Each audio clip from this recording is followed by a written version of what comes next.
Debate. Oh yeah. Okay. So as you guys all know, this debate is in coordination with our ACP. You guys are all seniors. You guys are all working on your acquisition project.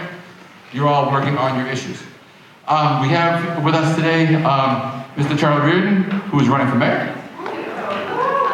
I'm sorry, Mr. Tontar, Mr. Sean Reardon. Sorry. I'm a little nervous too. I get nervous too. Mr. Tontar, Mr. Reardon. Well, that's one way to do it. We just combined our names and we both get to win, right? We can do that. And then we rock, paper, scissors. That's true.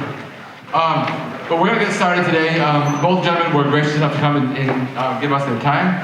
But make no mistake, this is a real debate. They'll be debating real issues. They'll be talking about real problems in the community that they're trying to find real solutions for. So I highly encourage you guys to have notebooks out. This is not a passive viewing experience. This is them giving you real information that you can use to better inform yourself as a voter. So the way that it's going to work is we will have a question asked of one candidate for a set amount of time. Then it'll go to the other candidate to be able to either rebut or respond to the question or offer another answer. And then it'll go back to the first candidate for 1 minute to respond to that. So it's got a bit of a ping pong effect to get some depth in terms of understanding of the issue. Mr. Hill will run the clocks over here in terms of candidates know how much time they have left. If we can respect the clock so that we get through as many questions as we can, that'd be fantastic. I have some students on stage to ask the questions. I have students in the audience to ask the questions. And hopefully, as we go through, all the questions were culled from questions that you guys have asked in both my class and Mr. Hill's class. Hopefully we get as many issues discussed as possible. So without further ado, what I'd like to do is start just asking the candidate to give us an opening statement. Mr. Tontar, I believe that you're scheduled to go first, and then follow Mr. Reardon. And then when we close the debate, Mr. Reardon will get the last word since Mr. Tontar has the first word. All right? So. Hold on, Mr. Reardon will get the last word. So in the structure, you get the first word, and he gets a little bit more time in the opening. And then in the closing, you get more time, but he gets the last word in the structure. Gotcha.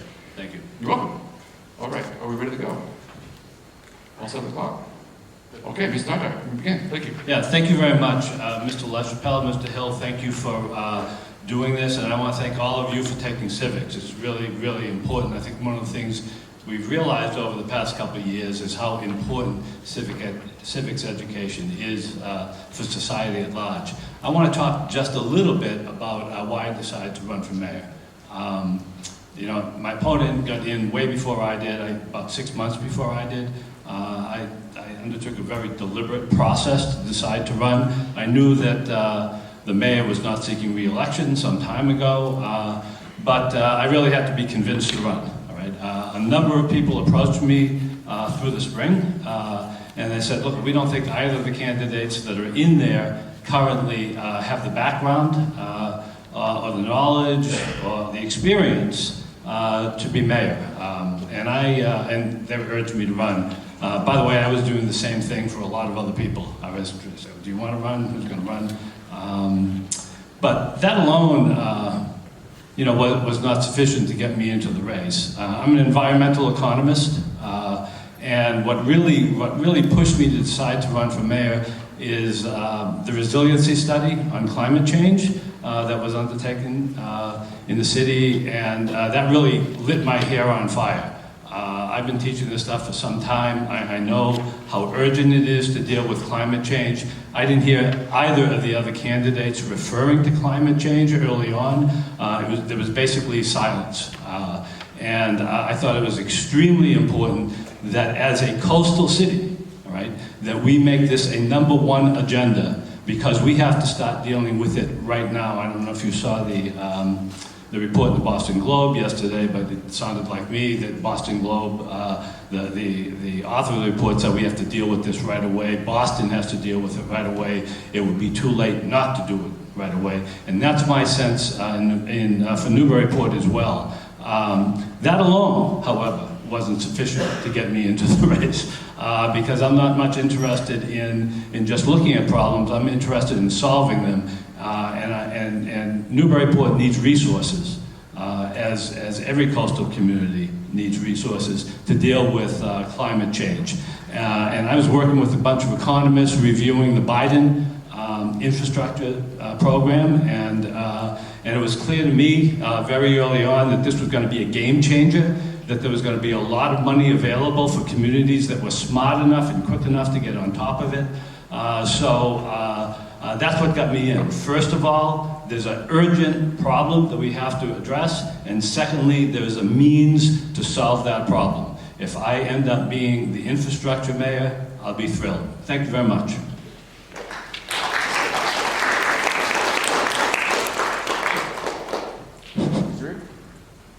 Great. All right, well, thank you again for coming today. Thank you to Principal Wolf and the entire NHS staff. It's pretty cool to be back here. I'm an NHS grad. My wife asked me when was the last time I was on the stage when I was in school, and I think I was in Bye Bye Birdie in 1992, so it's been a little while since I've been up here. I want to thank all my student volunteers. I know I saw some of you out there, but the last couple of weeks, you've really been a shot in the arm to the campaign. I'm enjoying working with you, and hopefully I can work with you some more. And again, to echo what Mr. Tontar said, it's great to do this. They didn't do this when I was in school. I think civics is so important. We got 8th graders doing civics now too, so it's nice that our frameworks are now putting a premium on civics and civics instruction. So we've got 2 weeks to go until the election, and it's been quite a ride. I declared for mayor back in December. This is something I've always wanted to do. I think I've known since I was 5 years old that I was going to run for mayor someday. So how did I get to this point? So let me tell you a little bit about my Newburyport story. I just mentioned I'm a Newburyport High grad. I'm a 5th generation Newburyporter. My parents graduated here in 1969 and 70. My grandparents graduated from here in 1940 and 41. Huge love for Newburyport. I really truly bleed crimson and gold. My wife and I both grew up here. My wife Jessie is down here. She accompanied me today. We have 3 kids that we're raising here in town, Sadie, Ruby, and Oliver. They're down at the Knock Mullen. It was really a priority for us to grow up here and to raise our kids here in the town that we were able to grow up in. Experience has been a huge issue in this race, And again, I'll let you know, we both haven't been mayor before. So it's about what candidate is going to bring the right set of skills to the mayor's office. Okay, so let me just tell you a little bit about my experience, my professional experience. I started out as a teacher. I was working down the Knock Middle School in special ed. I worked for Triton, and then I came back and worked at the Brez for a few years. I then moved into educational sales. So I went into the business side of education, which it's been a tremendous experience the past 16 years. Really getting to see the ups and downs in education, really seeing how the trends have taken off, especially this past year. Think of all the technology advances and things like that have come into the classroom to deal with the pandemic. It's really been great. So I will say, I don't think there's ever will be or have there been a mayor that would bring the experience in K-12 that I would bring, which is our largest department here in town. So I've done that for 16 years. I've been negotiating contracts with communities. I've been building budgets. I've been managing direct reports. So again, all these things are very applicable to the mayor's role, okay? That's my professional experience, okay? And I'm really excited about what I'm going to bring to the mayor's role. My public service experience is pretty extensive as well. I've served on the Parks Commission, which is one of our many volunteer boards here in town. I did that for 2 years. They're an integral part of how the city runs, and it was nice to have a first-hand experience with that. I was part of the Port Pride campaign that brought us our Bresnahan School, our senior center, and our renovated Knock Middle School. And I was co-chair of the James T. Stalin Field Restore Our Port Pride campaign. I don't know if everyone was at the ALS Cup Saturday night, but what an incredible venue that we have here, and generations will be able to use that for years to come. And I was just grateful to be just a small part of that to help make that project come true. It's an important election. Right now I'm currently serving on your school committee, and I would say the 3 things that I'm most proud about on the school committee, I've served on there the past 4 years, which again, if you don't know, the schools are 60% of our budget here in town. So I've had a pretty up close and personal relationship with 60% of our budget for the past 4 years. I'm really proud at coming through the pandemic with having some sort of in-person learning the entire year. I tell you, I work with school districts all over Massachusetts, and that's a rarity, okay? We were really lucky that we were able to do that. We've hired a great superintendent in Superintendent Gallagher, and I'm excited to work with him in the future on, again, our 5-year strategic plan. And I'm excited about late start times. We finally got that instituted after a long time. I'm sure you guys like coming to school a little bit later and hopefully getting a little bit more sleep, because that was the intention. But it's an important election. I think it's just time for the next generation of Newburyporters to lead, and I look forward to talking about that a little bit more today. Thank you. Thank you very much.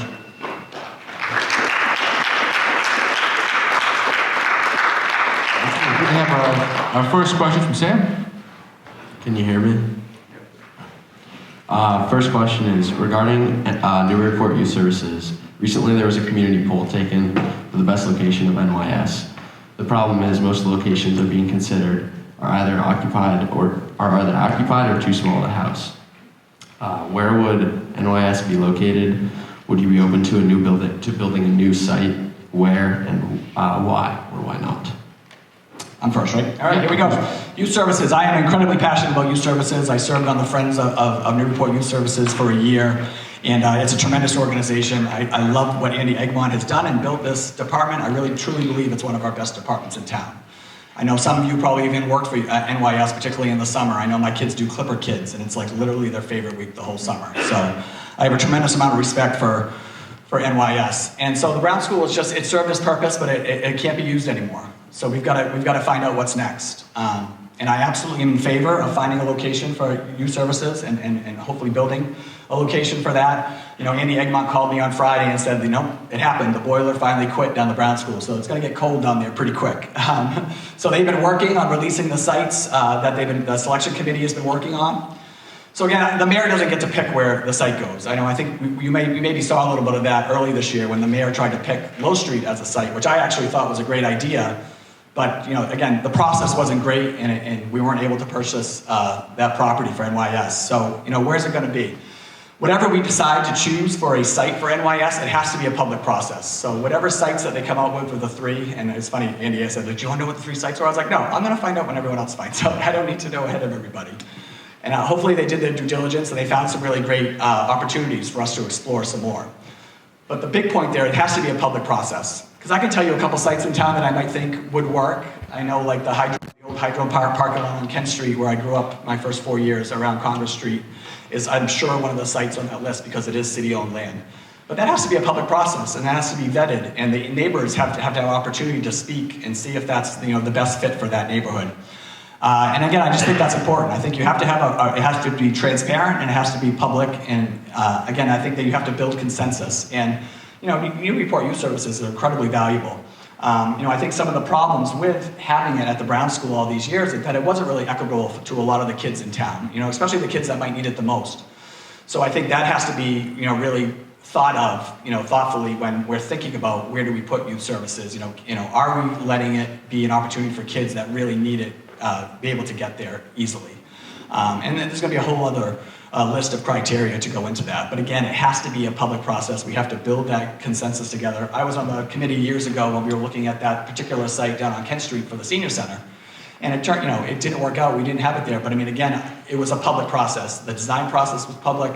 The neighbors were able to come in and voice their concerns. And I think we have to continue that when we're looking for a home for NYS. Unfortunately, this just moves the timeline up, I think, a little bit. They're looking for rental space right now.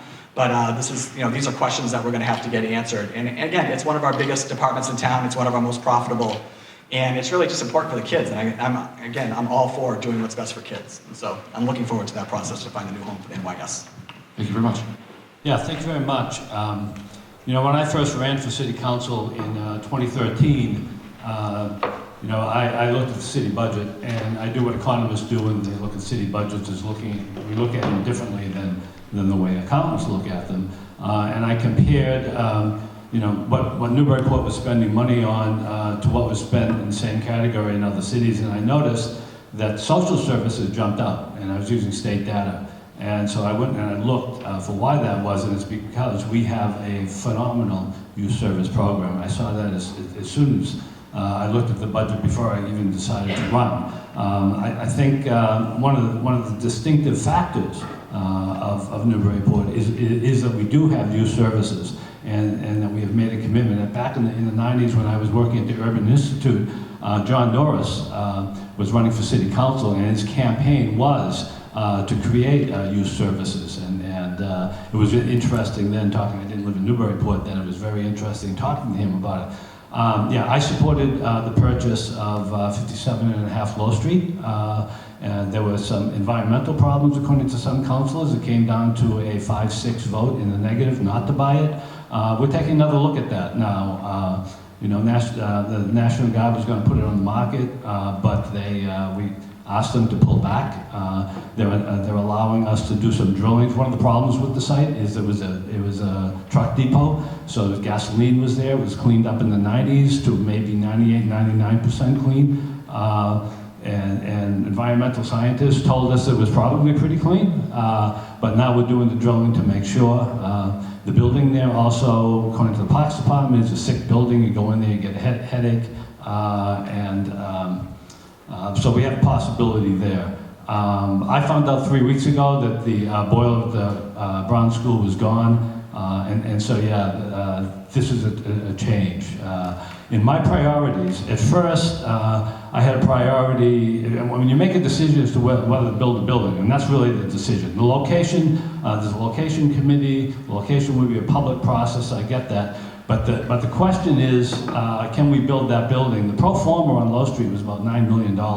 And that's a little bit tough. And when our other major projects that we're trying to do is we need to build the West End Fire Station, we need to spend money on streets and sidewalks, we need to finish the waterfront park, all right? We need science labs in this building. So there are a lot of competing goals, all right? But the fact that the Brown School is not usable and we can't string out your services there while we work on some of the financing has placed it higher in my agenda. And when I'm mayor, I think we need to build a building, and I think we will. Thank you very much. Mr. Reardon, would you like the last minute and a half? Okay, so I think he says it's a priority, but it's not a priority of a couple other things. But so I mean, we need a new building for it. And again, we do have a lot of priorities. The West End Fire Station should have been done 8 years ago, and now the price is way up there because we did it. So that absolutely needs to get done. So again, when you're electing a mayor, you're electing a priority list. So again, I would just think of that as we're going through some of these questions today. A lot of this too, and I think, and I've talked about this before in past debates, is having that facilities master plan that should be driving a lot of these decisions. I think one of the questions, and I don't know if we'll get to it, but you talked about space even here at the high school, that we can't have a full school assembly. That should be driven by a facilities master plan. I was talking to the DPS the other day. They're looking for extra space. They said that they're busting out of the seams down there at their garage. So all of these things that are happening in the city, there should be a facilities master plan that's going to be driving a lot of this action. Okay, and again, it's just about planning, and then it's about planning for the future. So we have to know, keeping track of enrollment in our schools and realizing when we're going to need space for it, but then we're also going to have to take an inventory of all the properties and land that we own here in town, and what are the future uses possibly of those properties and of that land. And again, Brown School I'd like to see turned into senior affordable housing, so that's a city property that I hope can continue in some capacity to benefit Newburyport, but we just don't have that plan in place right now that's going to be driving a lot of these decisions, and youth services is a big part of that. Thank you very much. Next question from me. So, recent news reports have shown that small, locally owned businesses are being squeezed with high rents by New England Development that owns much of the real estate downtown. In your view, can the city do anything to address this? Should the city do anything to address this? Do you view Stephen Karp as an ally or an adversary to the city of Newburyport? Has his involvement in the city been an overall positive or negative force? Please explain. One of the things I commented on when I saw these questions is that the students are asking some better questions than the newspaper did. Sorry, Heather, but this is a well thought out question. And it's a good one. Look at, I'm an economist, so I got to tell you, your question really is asking is whether or not I would favor putting in place commercial rent control. And I'm going to have to tell you, I would not. Putting in commercial rent control can seriously warp the market for commercial properties. It's not in place it's not in place anywhere that I can see in the United States that I know of. And although it has been proposed in a number of places, most economists would argue that you cannot place that kind of control with good results. And could actually do more harm than good. On the more general question, is Mr. Karp an ally or a foe? I think the answer to that question is that New England Development is both an ally and a foe. Anyone who owns that much property is a partner, all right? And he is a partner with the city. There's no question about that. At times he is a foe. All All right, on the Waterfront West, there's been a lot of talk about and what he would build there. We've been in a process for now 16 years working with him.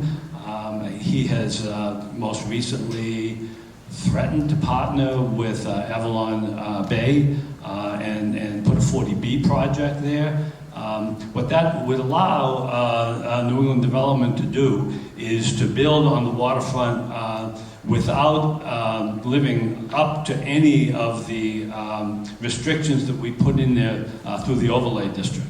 And I would point out that in 2005, New England Development helped write those restrictions, right? So we've been going through a process. It took 10 years before he decided to come forward with something, and the council went through a process of a back and forth on the plan, and of course our prime goal was to defend the character and the feel of what it looks like to be Newburyport, the skyline, the height, the density, how much parking would be there, and yes, whether or not there would be a hotel. We never got to the point in that discussion as to whether or not how we would negotiate. All right, the council hadn't even sat down and set our priorities. I have to be a little careful because we've been engaging in discussions, but I think we have an opportunity now to test the hypothesis as to whether or not Mr. Kopp is a friend or foe. Thank you very much. Mr. Reardon. Yeah, it's a great question, and it's definitely got a lot more press over here the last couple of months. Before Stephen Karp, the Legacies owned all those properties in town, so it's not a new thing to have a landowner own so much property in town. It's just I think Mr. Karp has taken it to the next level. I'm also not in favor of rent control. It's funny, some of the businesses that you get to talk to throughout this process, I was talking to the Oregano's owner this weekend, and he actually had nothing but good things to say about his relationship with Mr. Karp, which was interesting because you do hear from different people who have had different run-ins with him.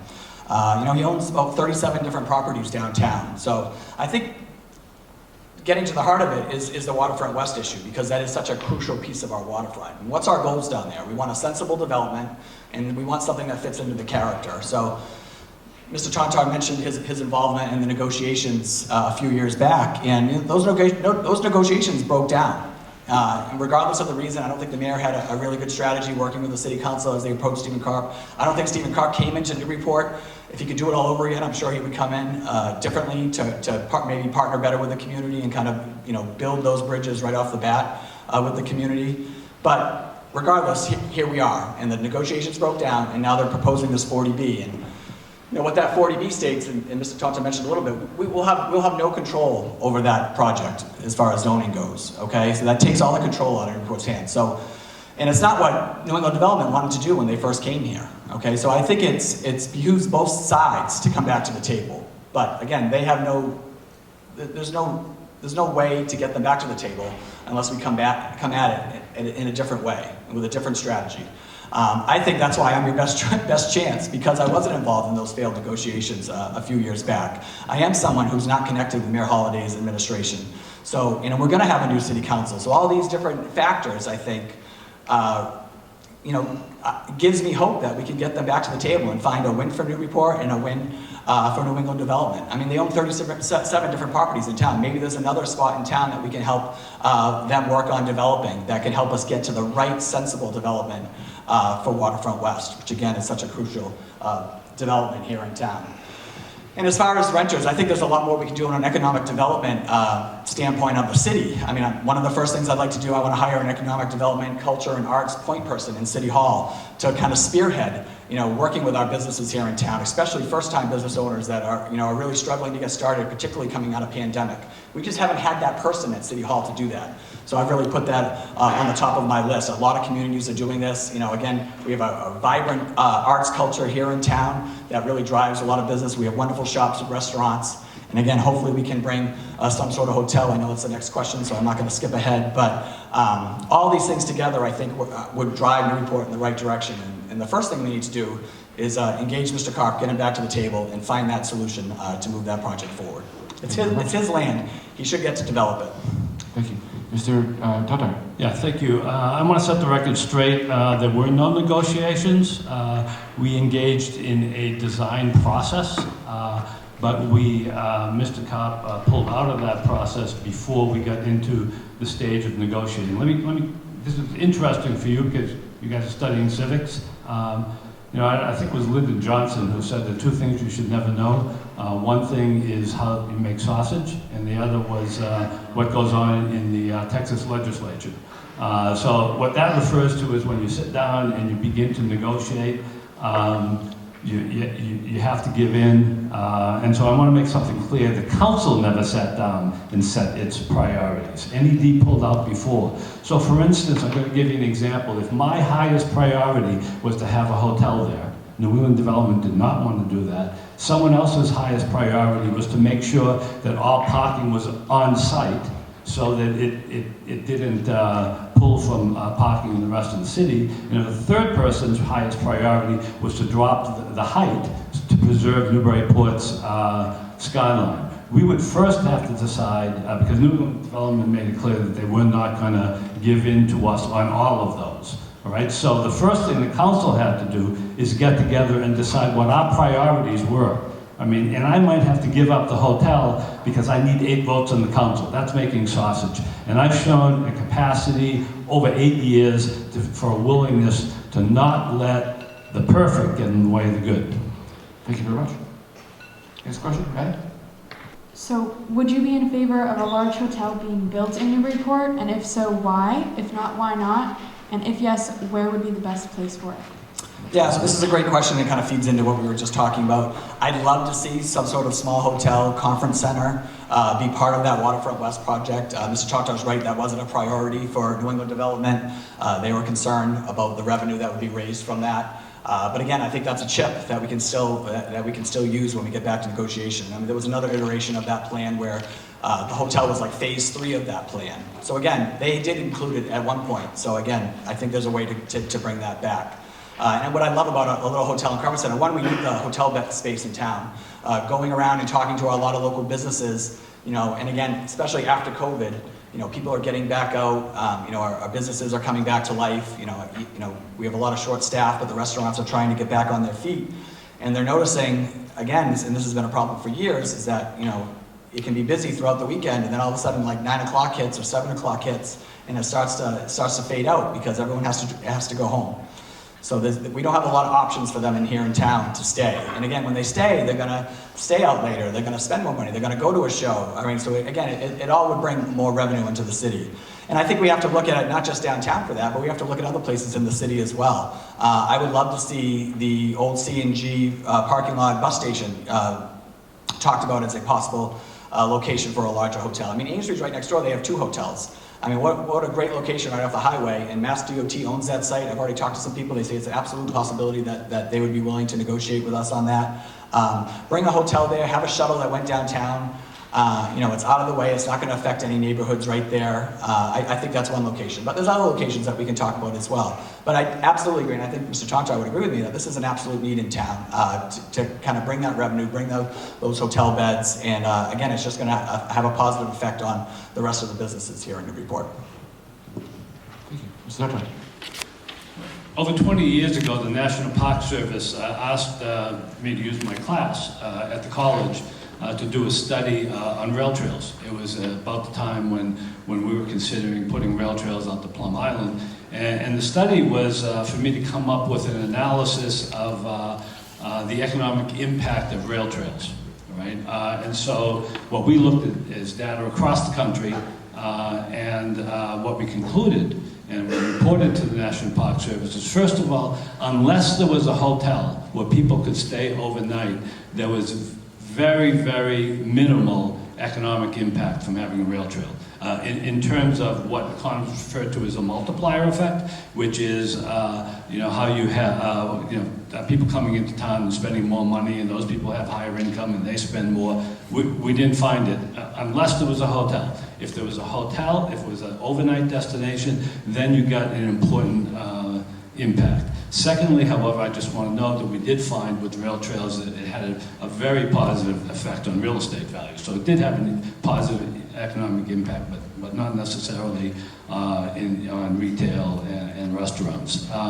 Yeah, I definitely think, therefore, that Newburyport could benefit from a hotel. I don't know about a large hotel. I guess that would be a function of space and what you mean by large. New England Development wanted to do a boutique hotel, about 80 rooms. I think more important than the number of rooms, so that's important, is that have conference facilities. For 8 years, I've been hearing from businesses, and what they tell me is they go to Logan Airport, they have a local conference, and they drive right by Newburyport and go up to Portsmouth, because there's no place in Newburyport close to where the manufacturing plant is where they can have such a meeting. So there's no question about it. I'd like to have it where. I think the highest and best place to put it would be on the waterfront. I have no question about that. Unfortunately, or fortunately, I mean, we don't own Waterfront West. We don't own Oldies. Those are both. Mr. Kopp owns both, and he has made it clear that a hotel is not a top priority. We've had major hotels come into the city and want to locate there, Marriott being one of them, but they've run into a wall working with NED. I think the C&J site is interesting, but that is a park and ride. That was built with federal TOP money over a decade ago, and it is difficult to get the federal government to agree to privatize something because they are so committed to the positive environmental impact of park and ride. I'm out of time. Ms. Reardon, do you have one more minute for it? I like rail trails too. So I think that's great. I think the rail trail has been a great addition to the city. I think, knocking on doors since, particularly since April, I think most people agree that hotels are definitely needed here in town. And again, I think it's needed for our businesses. It's needed for our business park. It's needed for, our shops downtown. I talk about bringing year-round business to the city, and a lot of our businesses struggle, particularly in the winter months. So again, having a conference center, small hotel would, I think, really benefit the city going forward. So, I think that's the direction we have to take. And again, as far as being creative and looking at other sites, I've looked at the Mass DOT site. I'm told it's an absolute possibility that we can do that there. So, it's worth exploring. And I think whoever's our next mayor has to continue to explore for ways to bring a hotel to Newburyport, whether it be downtown, which is the preferred location, or in other locations that we can find. As mayor, what type of precautions will you continue to support with regards to COVID within the city? Also, what is your opinion on mandatory vaccines? Would you support mandatory vaccines for city workers, first responders, and/or teachers? Would you support mandatory vaccines for students of all age groups in schools, assuming that the FDA approves the vaccines for all school-age children? Lastly, would you call upon the superintendent to reform the mask policy? Sure. This past 2 years has been challenging for all of us. Early on during the pandemic, my son who's a data scientist and I'm an economist, and economists do a lot of work in modeling, and we sort of got into a little competition to figure out what was going to happen with the virus and its exposure and how it would spread. Economists get involved because the virus spreads along paths of commerce, and that was really, really evident early on, and then it spread out, and then it finally hit rural areas. First of all, with regards to mandatory vaccines, I am in favor of mandatory vaccines for city employees and teachers and staff. I think it's critical. I think it's a critical precautionary step to take. I follow the science, and the science right now indicates that vaccines are our best protection to keep this thing from spreading further and also mutating, which is critical. The second part of that question is whether or not I would favor vaccines for children, especially under the age of 12, whether I mandate it. I think that's a little trickier in mandating it. The evidence is, until Delta, is that very young children were not getting quite as sick. On whether or not to make it mandatory for children, I would want to get advice from, as the school district did, by the way, on whether or not to make it mandatory. That's also a function of how well we're doing. As of a week ago, there was one case in the schools. I mean, we're doing very, very well with our current policy, and if our current policy works, then we should continue it. As far as rethinking the mask mandate, I think is the last part of the question, whether or not we should have the superintendent. I think, again, you follow the advice. I've read a lot of the literature on this. I understand that there is some testing that shows that there is no difference in schools with people wearing masks and not wearing masks. However, that study was a fairly limited study of 90,000 people, and a lot of epidemiologists don't think that was sufficient. So, again, as a precautionary measure, I think we should hold on to masks for the time being. Yeah, it's a great question. It has been a difficult 2 years for sure. I look at masks as our way to get in-person learning. So as a school committee member and someone who is doing what's best for kids, if wearing masks keeps us in school, then I'm in favor of that. Now, that said, I just hopped to Hopkinton School District just the other day. The high school voted that because their vaccination rates were so high, over the 80% threshold, that they have decided to give the kids the option to remove the mask in school, which I think is great. I think that's been our guidelines the whole time. The state kind of increased that number, that date to November 1st to look at the mask mandates. I think as the school committee and the superintendent worked on our mask policy, we left it so it could be changed as far as, or adjusted due to the metrics that we're using. So, we've been very lucky in town here, I will say. I don't think that we're having a problem with vaccinations or, kids or teachers going forward and getting vaccinated. We're over, I think, the last check, we're about at 88% of staff vaccinated here in Newburyport. And the students are over 80% as well at the high school. So that's great. And so I do think we could have that conversation coming up on November 1st about limiting the masks here. And that should be a public conversation, and I look forward to being a part of that. The first part of the question where you talked about mandatory vaccines. So, if you're a private organization or what Governor Baker did with state employees, I absolutely think you're in the right to do that and have mandatory vaccines. You're kind of an employee at will. And so if you choose not to get a vaccine, as you're seeing on the news now, there are some people losing their jobs because they're deciding not to get the vaccine. But I do think there's a greater good here. As far as talking about students, and I agree, I think that's much more tricky. Particularly since, hopefully this ages 5 to 11 will get approved here soon. To put it in perspective, the flu shot's not a mandatory vaccine. Not everyone has to get a flu shot to go to school.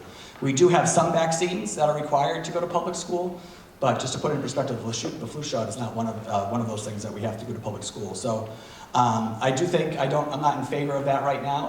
I would be in favor for those kids to be still having to wear masks in school. But I don't think that's the direction we're going. And I don't think we'll know that either, just until this vaccine is able to show efficacy over a long period of time. Here we are now going through like booster shots. I don't know how many people have got the booster shots out there, but a year ago, hearing about the vaccine, I don't think any of us were thinking we'd have to get another shot. So we're just still in it right now. And I think we're gonna have to see how that plays out. But again, as being parts of an organization, whether it be public or private, I think they absolutely have the right to mandate vaccines. Right, on masks, the state, I think it was just last Friday that said that if you had over 80% vaccines, then up to it was a local option as to whether or not to remove masks. I think Hopkinton voted to do it, and other communities, and they pulled back.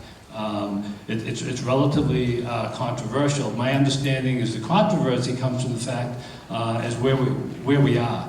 right now in terms of the progress of the Delta virus. We're in late October.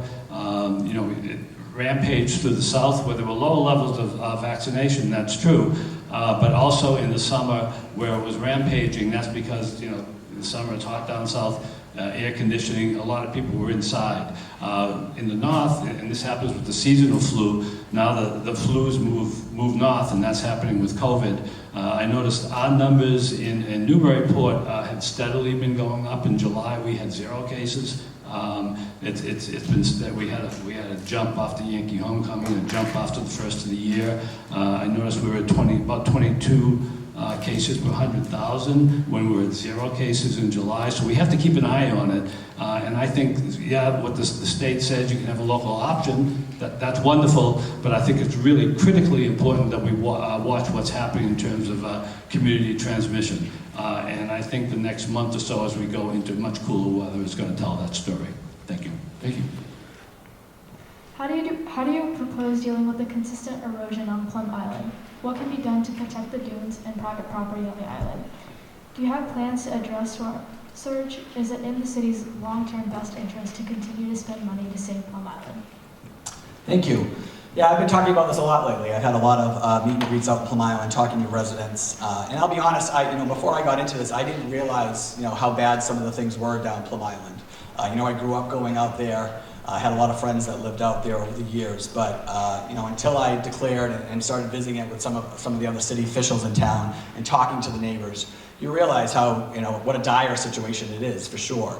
And it's, to be clear, what's happening there is a man-made cause. It's not just erosion that's just happening. The jetty was rebuilt by the Army Corps of Engineers, and the sand's not allowed to pass through, and that completely changed how that beach has been just disappearing since then. Okay, so that was no fault to the neighbors that lived there, and again, which kind of breaks my heart for them, because there was nothing that they did to cause this. Okay, so that's the first part. And Plum Island, I will say, is incredibly important to Newburyport for a lot of reasons. One, it brings a lot of business to the city.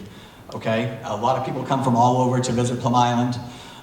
It brings tremendous amount of activity and business to downtown. Particularly in the summer months. Plum Island protects Newburyport. You talk about storm surge and climate. Newburyport, because it's in the mouth, it actually protects Newburyport. The flooding would be twice as bad downtown without Plum Island there protecting us. And it's funny, when Newburyport broke away from Newbury, when it used to be Newbury's port, all those years ago, they divided that purposely because they wanted Newburyport to have, because they were such a historic seaport, and that was their main industry, they wanted to have control of the mouth of the river, which is why we have that little piece of the island to control the mouth of the river. So again, I believe that Plum Island is worth the investment. I think we should be leaning more towards adaptability opposed to retreat.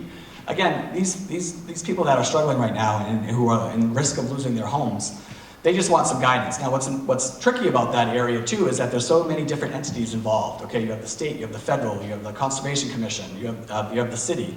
So again, as mayor, you have to work with all those different entities and try to come up with some solutions. So, in the infrastructure bill that was mentioned a little bit earlier, that's stalling its way through Congress. There's an $11.6 billion line item for the Army Corps of Engineers. So one of the things that's being proposed is to modify the spur of the stone jetty out there, okay, which hopefully will keep that sand on the beach opposed to continuously getting dragged away. There's a dredging project where they're going to dredge the Merrimack River and dump all the sand on the beach. That's been stalled, but that needs to happen. Okay, so there's 2 projects right there that need to happen, and we need to have good relationships with our state and federal legislators to make that happen. And finally, again, and this is another tricky part by talking to the neighbors there. If you look across the way in Salisbury, you see a massive stone wall protecting the shoreline there. Okay. And again, we've been doing a lot of these Band-Aids over the years. We've done these bags. I don't know if you've seen this on the news. It made a tremendous mess, but didn't work. We're now trying these core bags, which is more environmentally safe, but honestly, it's just another Band-Aid. So, we're finding money for these types of Band-Aids, but again, if we had just tried to solve the problem instead of just, attaching Band-Aids to it, I think we'd be better off, and I think the residents would be in a better place. The problem with... I'm going to cut you short there, but we'll come back in 1 minute. Oh, sure. Thank you. Mr. Tontar. Right, I think I'm going to start with the last part of that question, which is it in the city's long-term best interest to continue to spend money to save Plum Island? So when you go door to door on the mainland, you quite often run into someone who will say, I don't want you spending one more penny of my tax dollars on Plum Island. It's a common refrain from people on the mainland. And I think what informs that view is the idea that with sea level rising, right, and you know, obviously storm surge is an aspect of sea level rising because of the higher temperatures and the increased energy, but with that occurring, that people who live out there, I hear a lot of people say, have brought this on themselves, they shouldn't have bought out there, and we should not be spending taxpayer dollars to address that. And that's something that you hear nationwide. However, what's interesting about Plum Island is Plum Island is not like other barrier islands. There was a report undertaken by a marine geologist from Virginia who presented to the Storm Surge group, and it was one of the most fascinating reports that I've attended. He's been studying Plum Island for over 10 years, all right? And he argues that Plum Island is incredibly stable, has been stable for 5,000 years. It's not likely to move, first of all. Secondly, the problems at the mouth of the river, and on Reservation Terrace in particular, he argues is a function, and this is the term that he used, is that the Merrimack River wants to wag, all right? And so before they built those jetties, for thousands of years, the mouth of the Merrimack River would move from where it is now and south, north and south, north and south. That's why they built those jetties there, to try to control that movement. It was the late 19th century was the last time that the mouth of the river actually was south of where it is now. Building the jetties stopped that wagging, but it had other impacts. So one of the arguments about hardening or gray protection is that if you build something hard, like the jetty, it moves sands and has unintended consequences. And that is one of the major theories as to what happened out there. Sean already mentioned that when they complete, and this has gone through a couple cycles of them fixing the jetty, the south jetty, closing it off so sand can't go through it, and then inside the jetty gets scooped out, and that's happened twice now. The Army Corps has not yet admitted that that's a problem. However, we think that that is a problem. And the spur is one potential solution. Quad bags is the most immediate thing we can do right now to protect the people who live on Reservation Terrace. Thank you. Mr. Reed, you have 1 minute? Yeah, I think at the end of the day, and just talking to the residents out there, I mean, Plum Island just wants to know that their city has their back. They pay taxes like everybody else. And it's funny, they don't have, let's say, like, you know, the number of kids that go to school out in Plum Island. But they're happy to pay their taxes because they know those tax dollars are going to go to help the schools. And, you know, in going around town and talking to different neighborhoods, Plum Island's just that other neighborhood that feels neglected. I don't know how many people live on the west end of town, but I can't tell you how many doors I knock on that they feel like, oh, all the money goes to downtown, you know, our streets and sidewalks never get done. You know, they kind of feel forgotten. Plum Island feels exactly the same way. I think it's a problem that you try to manage. And I think that's you have to be planning for that on a continuous basis. Because I absolutely agree. You know, this erosion that's happening, the beach disappearing, this was a man-made act that did this by constructing the jetty the way they did and not letting the sand be able to pass through. You know, again, just to look at pictures 5 years ago, I mean, you could put like 2 football fields out there from beach that was there that's not there now. I mean, that's just crazy to think about. And again, the people that bought their houses out there, they've lived out there for years. So again, it's an incredibly tough situation. And I'm sure you saw like a week ago, like, you know, people's water had to be turned off and they had to like hook into someone's neighbor's hose just to have water in their houses. So I think at the end of the day, I think we need to support Plum Island. I think we have to look for ways to adapt to the changes there. And I think we need to just help them move forward and be there for them. All right, thank you very much. For our last question, I'm just going to have a 2-minute response for each, as opposed to doing the cycle, to ensure that we have time for closing statements. For our next question. Sewage and pollution on the Merrimack is an ongoing issue. As mayor, how would you address it? This is also a problem that you hear a lot about when you're out on Plum Island, because obviously the beach is right there. They will point out the impacts of CSO's combined sewer outflow. I was one of the people a couple of years ago who kayaked down the Merrimack River. I just joined the crew that did it in Haverhill and kayaked down, and the purpose of that was to draw attention to the fact that there was a problem with CSOs. Of course, it's not, we have not contributed to the problem. We have taken care of our combined sewer outflow. Basically what happens is in older drainage systems and sewage systems, when the heavy rainstorms, they get overwhelmed, the water and sewer goes together, and then they just put raw sewage into the Merrimack River. Right? We have dealt with that. We don't contribute to it. Amesbury doesn't contribute to it. But the poorer communities north of us, Haverhill, Lawrence, Lowell, Nashua, Manchester, they have not been able to do it. And the first thing that had to happen is to draw the attention of our elected officials on the state and federal level, make them understand that this was a problem. And so that was the purpose. We've done a lot with the Merrimack River Watershed Council to bring to everyone's attention, to get the attention, all right, of those officials. So Governor Baker has, the state receives about over $50 billion in so-called ARPA funds, for COVID relief funds, and he has dedicated a significant portion of that to dealing with CSOs in Massachusetts. And on the federal level, in the infrastructure program, there is also money.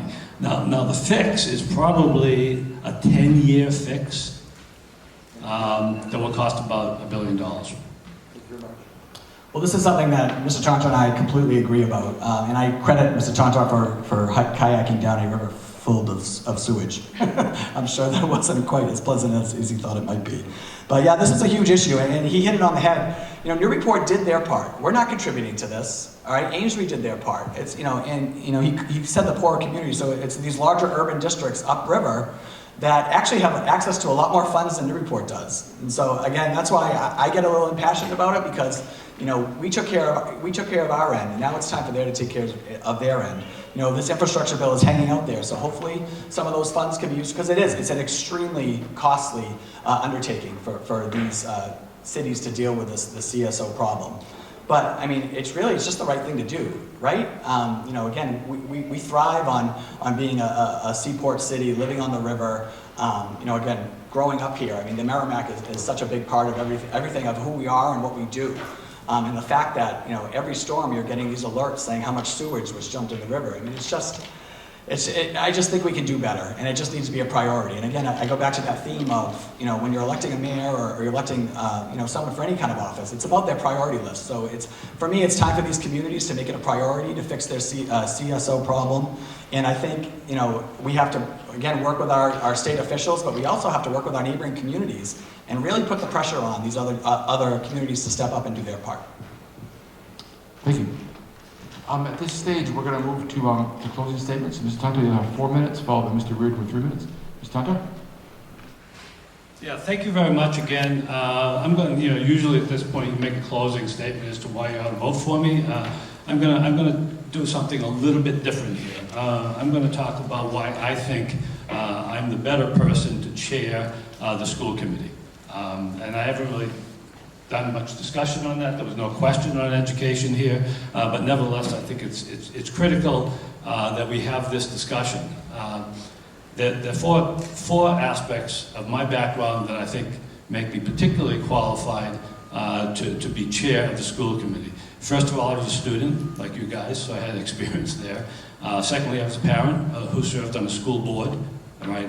Thirdly, I'm a lifelong teacher. I know a lot about teaching. And fourthly, as a city councilor, I was chair of budget and finance and oversaw the school budget and served on the joint ed committee. So first of all, as a student, and this is important to me, I grew up in Lowell. I was educated in Lowell, at Lowell High, and I was not a fifth generation Lowellian.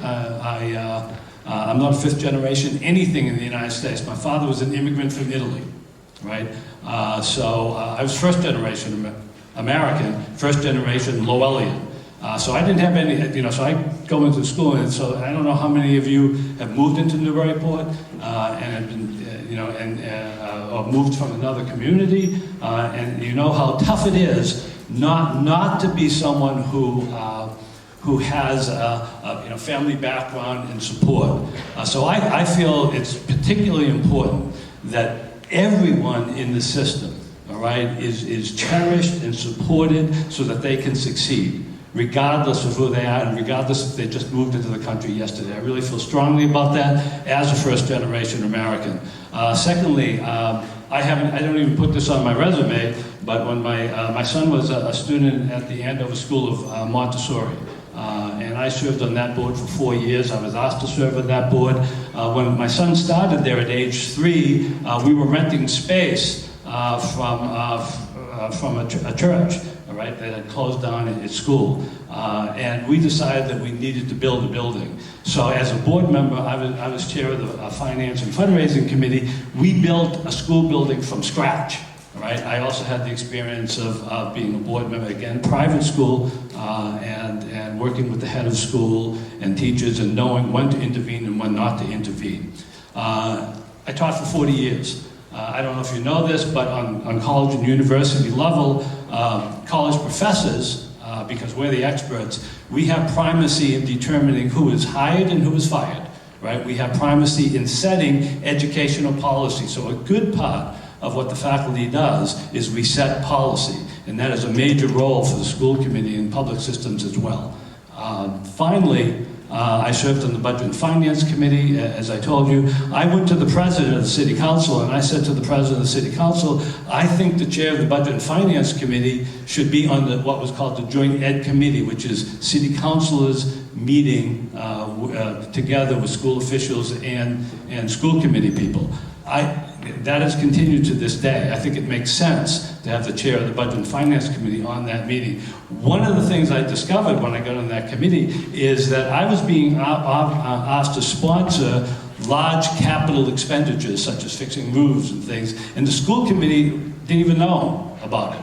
Right? So one of the things I said to then Superintendent Vaccaro, I said, look, I'm not going to bring anything before the council unless you first tell the school committee, or should tell the school committee about it, and they approve it, right? So those 4 things, my experience as a student, parent on a board, faculty member, and on the council give me the background, and I really would love, really, I think it would be fun to be chair of the school committee. Thank you very much.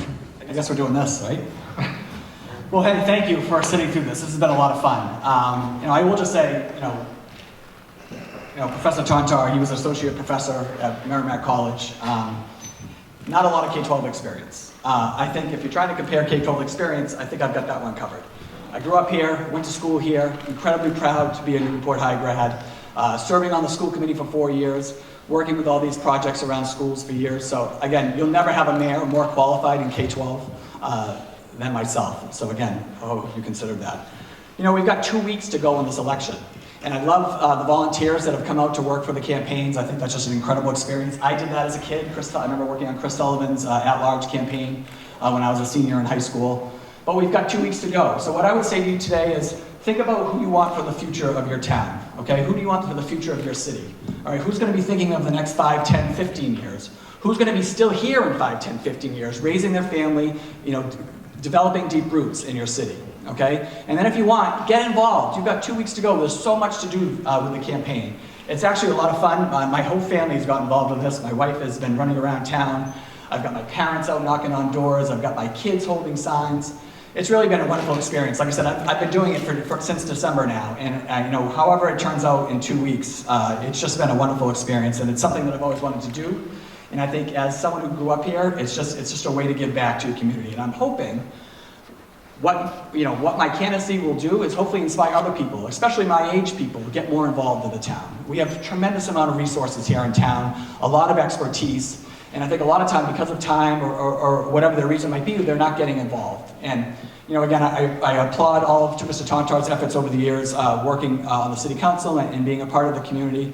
But I absolutely believe it's the next generation's time to step up and lead in Newburyport. So again, thank you for having me. Get involved. Please go out and vote and tell your friends to vote. And again, reach out to us. We'd love to have you for these last 2 weeks of the campaign. Thank you.